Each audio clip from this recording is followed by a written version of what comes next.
Warriors, good morning. Wow, what a couple days it's been in crypto, right? If you're new to crypto, my name is Coach JV. I am the top health and mindset coach in the world. What you believe in your heart, you think in your mind, will eventually become your words and become your reality. I'm the crypto coach, the mindset coach, subconscious mind programming coach that tells you not to believe a word I say. If you give a man a fish or a woman a fish, they will eat for a day. If you give them a fishing pole, they will eat for a lifetime. If you teach them how to farm, they will feed a nation, as my boy William says. So I want to make sure that you understand that I'm just here to share information with you guys. And what I teach my warriors is how to fish, how to think for themselves. Because as you look this way, there's a whole nother narrative happening this way. And that's exactly what's happening within the crypto space. They make it very, very, very confusing. Here's why, warriors. Here's why. In or during the pandemic, the 604 richest people in the world became much wealthier as the poor became poorer. As people wait for their stimulus checks, just over broke, sitting in a job, just over broke, waiting for a handout from the government, there's a whole nother narrative going this way. So they want to keep you very, very confused. But what you do, warriors, is you don't do what the billionaires say. You do what they're doing. But you have to understand that none of us know who the Wizard of Oz is. Just like the movie Wizard of Oz. As they're going down the yellow brick road, they had no idea when they pulled the curtain back who would be there, right? Loud voice, and then there was this little man behind a microphone. So none of us really know who the Wizard of Oz is. All of us are making speculative guesses based on the information and the knowledge we have. So I was in banking for 12 years, went to executive banking school. Okay, became an executive banker, went to CBA executive banking school, learned how to scale banks from the ground up. I've ran multiple companies, and my biggest lessons are my failures in business. When I lost my money 3 times, I learned that money is a non-tangible thing. It seems physical, it seems tangible, but it's not. It's just energy and vibration. And when you learn to make your money make money, you'll never be poor. And when you realize you have everything you need already, you'll never be poor. But it takes reprogramming your subconscious mind because you grew up in a system that teaches you to be a worker, not to be educated. No offense, but that's a system you grew up in. So it's time to re-educate ourselves. It's time to understand the narrative, and it's time to make better decisions so that we can live the life we've always wanted and become the uncommon 1%. I'm on fire today, warriors, so let's get right into it. All right, so there's a lot of news going on. March 2nd is going to be huge, warriors. March 2nd is going to be huge. Why? You have to think about the moves that are being made. So I don't just listen to the narrative, I watch the moves that are being made. Let's take a journey back to 2020. Brian Brooks, the head legal counsel from Coinbase, one of the top cryptocurrency exchanges in the world, became the head of the OCC for a very, very short amount of time. Think about that. Brian Brooks became the head of the OCC for a very short amount of time. And during an interview, paraphrasing, he said, I've been waiting for this moment for 25 years, been preparing for this. He understood exactly what he was doing. He had a mission and purpose. Now he's moved on to bigger and better things, right? So he, before his tenure and before he left in a very short stint, I think it was 8 to 9 months, he made Anchorage the first federally chartered cryptocurrency bank. We also have Kraken, which is in Wyoming. Wyoming, think about that. That's a cryptocurrency bank. Ripple, the maker of XRP, just got their LLC in Wyoming. There's a lot of things going on, warriors. So don't listen to the FUD, don't listen to the narrative. But today I want to talk about what's coming up on March 2nd. This could be massive for the cryptocurrency space, and this could move in, ushering new regulation, and also getting us to adoption very, very quickly. But warriors, if you're new to crypto, a lot of people saying, have I missed the run? You were so early. You are so unbelievably early, warriors. I believe in my paradigm, this is just the beginning.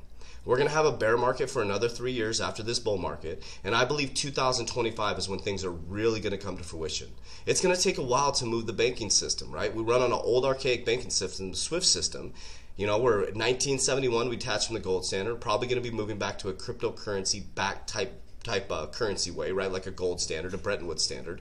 We also, warriors, have to understand we're switching a whole asset class and monetary system.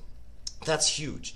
You're going to hear about CBDC. So I'm here to kind of break it down for you guys and give you the simplistic terms so you understand a CBDC is very different than a fiat currency. If you have a CBDC, a central bank digital currency, and they put a $1,400 stimulus check in your account, do you realize if you don't use that money, they can reduce it every single month? And how they do this is to stimulate the economy is they put the money in your account. That would be a Fed, a central bank digital wallet, right?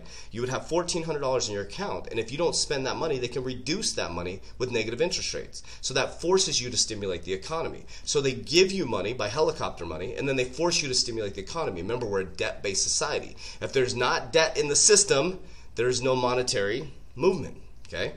$300,000 in debt in our system in America is $300,000 in salaries. The system that we created is basically a Ponzi scheme. It has to keep going. So how do you move the Ponzi scheme? Move it to the cryptocurrency space, right? Tether just settled their lawsuit. No wrongdoing, but settled a huge lawsuit. Every time Tether pumps, Bitcoin pumps. So they're just moving the casino over here, right? But if you know the game, warriors, you can do really, really well, and you can become the uncommon 1%. All right, you want to know what's going on, right? A lot of news yesterday. You may have heard this already, but I'm just bringing you the information. I like to vet it out before I bring it to you. So Biden SEC nominee Gary Gensler sets for March 2nd confirmation hearing. The U.S. Senate has set a date for confirming hearing for Gary Gensler, President Joe Biden's nominee for the next chair for the Securities and Exchange Commission. Gensler will face the Senate Committee on Banking, Housing, and Urban Affairs March 2nd. The hearing will take place remotely. Alongside Gensler will Biden's pick for director of Consumer Financial Protection Bureau, Rohit Chopra. Chopra is currently a commissioner at the Federal Trade Commission. Key. We're going to study the heck out of this person. Allison Heron Lee is serving as the acting chairwoman for the U.S. securities regulators, while Gensler awaits confirmation. Gensler, former CFTC chairman, nabbed the Biden nomination in mid-January. He also led Biden's transition plan for financial industry oversight in November 2020. Gensler, been skeptical but interested in cryptocurrency and blockchain technology. Let's take a moment really quick. Gensler, been skeptical but interested in cryptocurrency and blockchain technology based on his past statements as a former professor at MIT Sloan School of Management. Gensler served as a senior advisor for MIT Media Lab's digital currency. I'm actually going through their free course online. I'm learning all about blockchain, the infrastructure of blockchain. He talks about regulation. He talks about everything. So we have a MIT professor for blockchain becoming the head of the SEC. What does that tell you, warriors? You're about to miss the biggest shift in generational wealth. So this is an interview back in 2018. Listen to the words that he says, and let's gain some clarity for ourselves. So it's Gary Cohn and Sheila Bair's Blythe Masters talking at LME Week last week about how commodity companies can use blockchain. What does that tell you about the validity of this going forward? Well, I think it's the technology, blockchain technology, which the public all know is underlying Bitcoin, has a real chance to be a catalyst for change in the world of finance. And that's because it moves data, and it also applies code, computer code, across a decentralized network. So I think that's why you see the likes of Sheila and Gary Cohn, and even I'm teaching at MIT blockchain technology, and the class is crowded. There's a lot of people that want to know about this technology. So how do you regulate it? Well, it's really important, I think, for this, if it gets broad adoption, if we really think the crypto world's going to be part of the future, it needs to come inside a public policy envelope. That means we need to guard against illicit activity, and yes, we need to protect investors. The crypto exchanges, big exchanges like Coinbase, need to really come within either SEC or the CFTC, the agency I once was honored to chair. Okay, so we need to protect investors. That's a good signal for us in the XRP community. Who's being protected? The investor. Inside of something to protect investors. Let's distinguish two things. One is cryptocurrency and the other is blockchain. Because cryptocurrency may rely upon blockchain, but you can do things with blockchain that you don't do with cryptocurrencies. Right. Do we need to regulate blockchain? Because we don't normally regulate computer programs. We don't regulate JavaScript. David, I couldn't agree with you more. We should be technology neutral to promote innovation, but still in being technology neutral, I'm agreeing, not regulate the blockchain technology, but just ensure that its application, like cryptocurrency, investors are still protected. What does that mean? That we make sure there's not fraud and manipulation to the extent we can in the Bitcoin markets. At the same time, this is to those of us who are not computer programmers, very sophisticated. It seems to be moving very, very fast, migrating. Do we have the personnel within the federal government to actually be able to understand this enough to really know whether there's fraud going on or what's going on? Well, it's always a challenge. That was true when the internet came along in the 1990s as well, and you're right. But I don't think that means we give up. We still should try and protect investors. What that means is we put Gary Gensler, the head of the SEC. That's what it means. That was 2018 orders. And then there's more confidence in markets, and where there's confidence in markets, then more people can participate. What is the likelihood of a cryptocurrency futures options market? Well, we already have something called a Bitcoin future on the Chicago Mercantile Exchange. There's even futures on some other contracts called Ether as well on overseas markets. Now, you're asking whether there be an option on that future. I think it's in our future, to excuse the expression, but it's somewhere in the next 6 or 18 months. I think it will be there. How you have Bitcoin CMEs. relevant will that be to then help form regulation? Like, what's the feedback loop for that? Well, I think to the extent that the international regulators can assure for more confidence, that the viewers of this program can say, all right, I'm comfortable, I can do this, and big asset managers can invest, you'll see more potential adoption. But at the core also, the technology, David, blockchain technology, has to have a place. And right now it's more hype than reality. The largest uses are still quite small, and the technology, I think, is probably 3 years and maybe 5 to 10 years away from really being able to be scaled. Visa moves 25,000 transactions a second. Bitcoin moves 7 to 10 transactions a second. So let's pause for a moment. You watch my videos. Visa, what did he just say? What did the Visa CEO just say, Warriors? Remember how to fish. The Visa CEO said, we are getting involved in this. We are going to figure out how to be the on-ramp, the off-ramp, excuse me, for Bitcoin and cryptocurrency. It's here, Warriors. He just said it. Visa runs some of the most they're literally, Visa's working right now not to buy Bitcoin, but to allow you the opportunity to off-ramp it. Still, but I'm an optimist. I think the scaling issues will come. So assuming we will have the regulation you described, we're sort of like back in 1933 with securities. You know, where should that regulation come? I mean, you're obviously from the CFTC, you believe in the CFTC, but why there rather than the SEC, for example? Or maybe there's an entirely different new regulatory body. I'll even be... This is powerful. Did you hear what he said? Why not the SEC? Who's the head of the SEC now? Regulator neutral as well as technology neutral. I think the pure cash cryptocurrencies like Bitcoin need more protection, and probably more protection than, frankly, even the oil markets or corn and wheat. Whether that's the CFTC or the SEC, I'll be neutral. I think the CFTC has good skills. I think those crypto assets called initial coin offerings, that it's like the old duck test. If it quacks like a duck and waddles like a duck, it's a duck. These things are like initial public offerings. What do you feel like is the appetite for other exchanges, other countries like South Korea, for example, to regulate as well? So you see around the globe a lot of countries saying we have to guard against illicit activity. We have to ensure our tax base stays strong. Sounds good. Everyone's going to want to say that, but right, the reality... Right. But the reality is it's really hard to implement. Yeah, it's really hard to implement, Warriors, and as well as a lot of the elites are doing the illicit activity. So let's just make that, let's call a duck, right? So what this is all about, Warriors, this is 2018.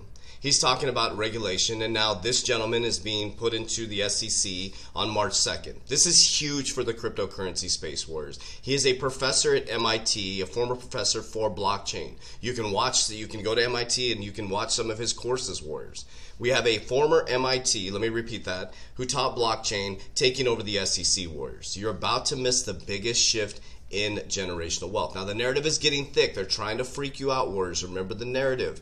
You scare the common people as the rich people move into cryptocurrency and they get ready for the new asset class. It's just like someone coming to you and say, Apple computer, these guys are building these computers. What should you do? No. You can't go into the new realm with a beeper. So don't take advice from a beeper and someone who has a beeper and a fanny pack on, Warriors. Think about that. Where are you going to take your financial advice from? Somebody who's living in the 80s or somebody who's moving into the future? Okay, so read between the lines as Janet Yellen's conversation with Janet Yellen. So I'll move down to the cryptocurrency space. I know I'm taking a little bit more of your guys' time. So if you're still rolling, she talks about debt. She talks about taxes. She's all over cryptocurrency. Miss Yellen doubled down on buyer beware message to investors in Bitcoin. I don't think that Bitcoin, I've said this before, is widely used as a transaction mechanism.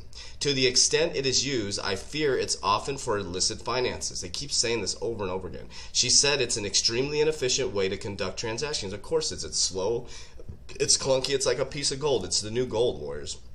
and amount of energy that consumed, so that goes into the Green Deal, is processing those transactions is staggering. So that's a narrative that pushes us towards things like XRP, XLM. But it's highly speculative asset, and I think people should be aware. I can be extremely volatile, and I do worry about the potential losses that investors could suffer, okay? So they're trying to push you away from Bitcoin as they're investing in it, or straight up. Michael Saylor moved almost all of his assets. He had 10,000 CEOs on his meeting. You know, Elon Musk moved 1.2 billion into Bitcoin. But the beautiful thing is, Warriors, there's a whole altcoin market. I talked about NFTs yesterday. You know, we got, what's his name? Post Malone has his own NFT now. That, Warriors, the whole game has changed. Watch what your kids are doing, and that's probably what you should be investing in. Okay, so we keep on moving down here. So Forbes Twitter, we have our friend Jerome Powell. I haven't talked about him in a while. So he says digital dollar is a priority. Okay, so I want to play this quick clip. Just stick with me, Warriors. This stuff is really important because I want to explain to you the difference between a CBDC and an actual cryptocurrency. I'm going to explain the difference. That's my banking's perspective that helps me bring this to you so you understand what you're getting into. 14% in today's session, dropping below the 50,000 mark. And Federal Reserve Chair Jerome Powell waded into the crypto discussion during his testimony on Capitol Hill today. Take a listen. We are the world's reserve currency, and we have a responsibility to get this right. We don't need to be the first. We need to get it right. And it does hold out the prospect of the things that you mentioned, very positive. It could help with financial inclusion as well. At the same time, you want to avoid creating things that might be destabilizing or that might draw funds away from the banking system. We have a banking system. So what would a digital dollar mean for Bitcoin and the broader crypto space? Let's bring in our very own Bitcoin baller, Brian Kelly. Brian, good to hear from you. I kind of thought that dollars were already sort of digital. I mean, I can send you money via Venmo or PayPal or Zelle or whatever. I mean, isn't that the case right now? Yeah, I mean, we pretty much already have a digital dollar already. I mean, how many people, you know, if you have kids, you know that they never, ever use cash. Everything is going to electronic payments. So now what he's about to talk about, remember how many times I've told you about the actual CBDC and what it can do. They can actually reduce the money in your account. That's how they're going to force you to stimulate the economy. So wouldn't you want to be in an asset that actually holds value? I don't think there's really that big of a deal about a digital dollar. You know, on the other hand, I think it would be just fantastic for Bitcoin, because what you do know is that once the Fed has a digital wallet and they can put more money in there, they will continue to print that money, and that is just the exact opposite value proposition from Bitcoin. Oh, so you think that if the Fed actually goes ahead with the digital dollar, that would mean that they would print more money because it's just that much easier? Yeah, I think exactly. There's two things. I mean, instead of mailing out stimulus checks, they just simply credit your wallet with more money. Alternatively, if they wanted to get you to spend that money, they put $1,400 in there, and if you don't spend it within a week, they take $100 out, and that gets you to create. You know, that gets inflation creating, velocity, all of those type of things. Again, I think it would be really good for Bitcoin. Remember, so let me explain to you what that means, Warriors. When you start to find out and you start to educate yourself, you got long-haired hippie guys like me educating you, thousands of people a day, you're going to start to realize that this system is not built for you, Warriors. You're going to get this CBDC. You're going to be super excited. That's a central bank digital currency. You're going to get your stimulus check super fast. You can go buy your new iPhone or your new flat screen TV. But all of a sudden, you're going to come to your bank account. You're going to see that it's $100 less. You're going to be like, what the hell is going on? I need to go stimulate the economy. And as you go stimulate the economy, inflation, your products and services cost more. It's called the Cantillon effect. The money hits the wealthiest people first. They allocate it into assets. They're smart money, so they put it into assets like Bitcoin, gold. They pump the stock market, and it slowly comes down to you. And by the time you get your stimulus check within your account with your CBDC, it's actually worth less because the products and services cost more. And then they lower the amount, negative interest rates, right? You'll have negative interest rates on your loan, so that's fantastic. But your money is worth less, and it's not built for you, Warriors. That's what we're teaching you to do, is to educate yourself so you can never be played again, Warriors. When you know the game, you can't be played. Unfortunately, I'm just one guy with, 35,000 subscribers on my YouTube who keeps getting shadow banned, and I can only reach a certain amount of people, Warriors. Now, the beautiful thing about this, do you realize we are the uncommon 1%? Very few people are talking like this. It may seem like a lot because you and I are in the space, but we are a very teensy part of the population. 7 billion people. There's a very, very, very few people talking like we are. So you are the new uncommon 1%. Think about that, Warriors. Okay. So I want to share with you, they keep getting us scared. The cryptocurrency tragedy might not be over. So some of you new to the market, and my Warriors as well, experienced about a 30% retracement. Did you not shit your pants when you saw that? Warriors, that's normal in the cryptocurrency space. My portfolio is back up, what, 24% this morning or 14%? Something like that. It shot back up. I don't even flinch when I lose 30% of my portfolio. What I do is I get on my surfboard, I ride the wave down, I have money on the sidelines, and I start stacking more cryptocurrency. And I ride the wave back up, I skim off the top. I built my portfolio in the bear market. I made more money in the bear market than in the bull market, Warriors. And so as we go through the biggest bull market in history, we're going to pull profits, we're going to put money on the sidelines, and as we go into the bear market, we're going to work together to become wealthy beyond our wildest dreams and learn how to make money. So I just want to show you this really quickly. This just came out early this morning at 8:40, 24th of February. Bitcoin, Ethereum, Ripple, despite the UK regulation warnings about the risk of consumers losing money on cryptocurrency, there's plenty who still trade the product. On February 23rd, with considerable horror, traders watch Bitcoin, horror, lose 13,000, Ethereum dumping 600, XRP, also known as Ripple,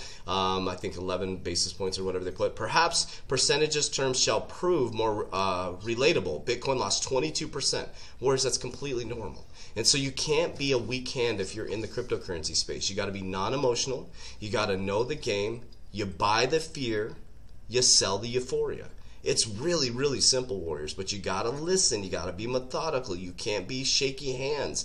And so, Warriors, it's a very important thing to understand that this game has been manipulated for a very long time. This is nothing new. Nobody's going against you, Warriors. And as I always say, this pen right here, right? This pen can be used to write a beautiful letter, or I can stab you in the neck with it. Anything can be used for good or bad. It's about being neutral, listening, understanding, and making good, sound moves based on a healthy gut, healthy mind, and a healthy ecosystem of people around you. So my name is Coach JV. I am the top health and mindset coach in the world. Everything you need is in the description down below. We got a free Facebook group. We have our Warrior Academy.